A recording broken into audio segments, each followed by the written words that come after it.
சமீப காலமா இந்த கேன்சர் வியாதிக்கு கீமோதெரபி ஒர்க் அவுட் ஆகாதவங்க இந்த ஃபாஸ்டிங் அப்படின்ற முறையை பயன்படுத்தி குணப்படுத்தினதா நிறைய தகவல்கள் வருது. அது உண்மையா?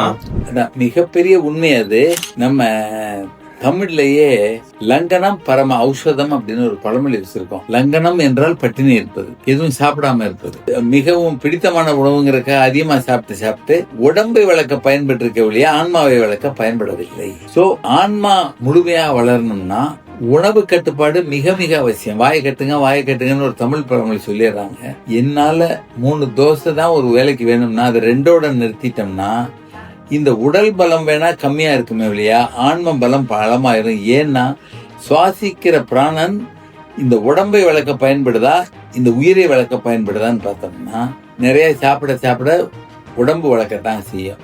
ஸோ இந்த ஆக்சிஜனை அதுக்கு விரயம் பண்ணாம இந்த இறந்து போன செல்களை வெளியேற்றுறதுக்காக கொடுக்க முடியுமே. ஆனால் நம்ம ஃபாஸ்டிங் இருந்து கியூர் வேகமாகும்.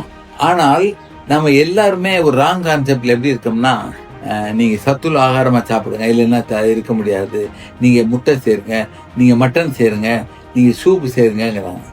இயற்கை உணவை அல்லது நேச்சுரலா உள்ள காய்கறி உணவை தவிர மற்ற உணவுகளை செரிக்க அளவுக்கு அதிகமான பிராணவாயு வேணும் என்பதால் அந்த பேஷண்டே எந்த அளவுக்கு உணவு கட்டுப்பாடோடு இருக்காங்களோ அவ்வளவு வேகமா கியூர் ஆகும். அதனாலதான் இந்த முதல்ல சொன்ன பழமொழிய லங்கனம் பரம ஔஷதம்ங்கிறது. உணவு கட்டுப்பாட்டை 100 ஆண்டுகளுக்கு முன்னாடி ஜெர்மன்ல ஒரு டாக்டர் ரேஷனலைஸ்டு ஃபாஸ்டிங் அப்படின்னு மிகச்சிறப்பா எழுதியிருக்காரு. ஃபாஸ்டிங்னா பட்னியாவே இருக்க கூட சொல்ல, அவரு நேச்சுரோபதியோட வர்றத முடிஞ்ச அளவு உணவு கட்டுப்பாடோட வர்றதையே அறிவுபூர்வமான உணவு கட்டுப்பாடுங்கிறதுனாலதான் ரேஷனலைஸ்ட் ஃபாஸ்டிங் எழுதியிருக்காரு.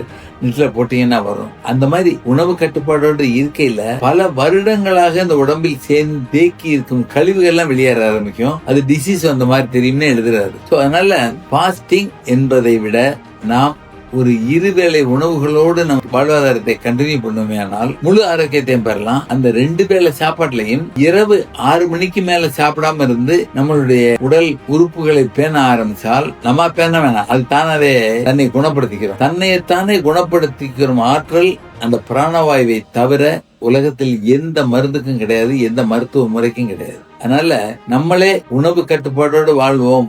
மட்டன் சாப்பிடாம, சிக்கன் சாப்பிடாம, அல்லது சாத்விய உணவா அளவோட சாப்பிட்டு இருந்தாலே மிகப்பெரிய மாற்றங்களை காண முடியும். நன்றி, வணக்கம்.